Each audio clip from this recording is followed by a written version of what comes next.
So we've been covering BFI Flare. We are Boys on Film. My name is Phil. That is Sean. We are talking about 3 shorts that we've seen this year. And hang on, let me just grab I love the colours. Oh, the brochure, look. Gorgy brochure. Well thumbed and well dabbed with my bingo dabber. I mean, it's confirmed that now it's just going to be an A5, right? A5. Big Boys. Go see Big Boys. That's to come. Loved it. Go see Big Boys. Yeah.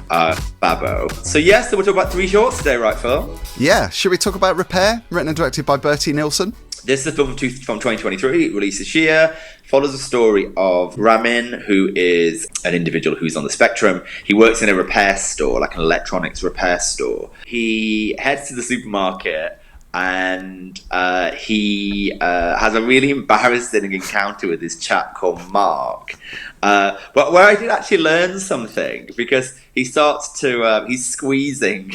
He sees someone squeezing an avocado, and so then he tries to do the same with an aubergine, and obviously he goes, and Mark goes, "Are you going to pay for that?" And that's the start of their conversation. But what I didn't realise was that an avocado and an aubergine is a fruit. No, a seed. I know, and a cucumber.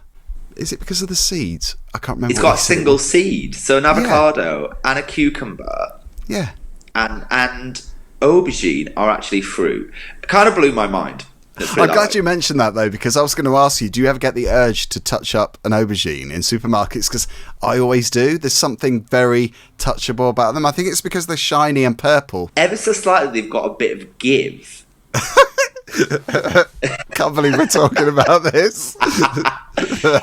We all love the give of an aubergine. So yeah, and so basically it follows. It's a gorgeous story. Then Mark comes into the electronics store to get his phone repaired, and it really tells their story about how they kindle. Obviously, Ramin is kind of socially awkward. Mark is very adorable, but there's clearly energy and a frisson, and it kind of just plays with that idea across both of their characters, which is very lovely. I was really charmed by it, and I have to say the editing as well is really snappy. The direction is really snappy, and it just makes you love the people. I mean, that's obviously down to their performances, but yeah, I was really won over by it. Yeah, I loved it. I thought it was great. So Afterparty, which is a 9-minute short, written and directed by Alex Matraxi. You know a bit about Alex, right? I've read a few things actually about Alex. He's been popping up here, there and everywhere. So I was interested to see this. I've known about it for a little while. It stars the legendary David Hoyle. Yeah, and I'm guessing that you've seen David Hoyle live. I saw him at the RVT about a year ago, maybe a year and a half ago. I've seen David a lot. He's often in that the gang that I've mentioned before, which is like Viv and Vader and Christine, and he's in that gang. He's married to Christine, the performer. Yeah, the obvious question then, have you got one of his paintings? I have not. When he did that auction, he did an auction, didn't he, where he was auctioning things, and there was like, I can't remember what it was like a jam jar from Balmoral full of like dust out of a Hoover bag. And he was auctioning it for charity, and I tried to bid for it because I was like, "That's quite lol." I got outbid. Someone outbid me for like a bag of Hoover bag crumblings in a Balmoral jam. What did it go for? Jar. Can you remember? It was quite expensive. It was more expensive than you'd think for a bag of Hoover bits. See, I'd love to do that. I mean, I've got a Dyson full of crap at the moment. I could just make a comfortable living from that. But I'm not David Hoyle. He was all for charity, but so we were going, "Oh, let's bid on that jam jar full of Hoover bits for charity." So I haven't got any of David's work, but I would love some of David's work. But David is in this. He plays Charlie and spends the entire period of time in the bath. Yeah, with very bluey green bath salts surrounding his very bluey green naked body. It's kind of cute because Charlie's in the bath having a moment of calm, I would describe it. The records are playing. Yeah.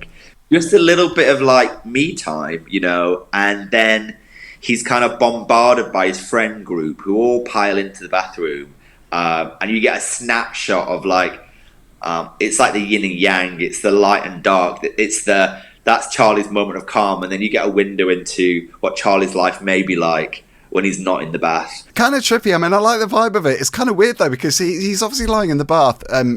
He's meant to be lonely and kind of reflecting on life. You know, it kind of, the clip ends and he's in the bath and his robe's on the floor and he's kind of pondering. You do think, is he restaging some of these memories?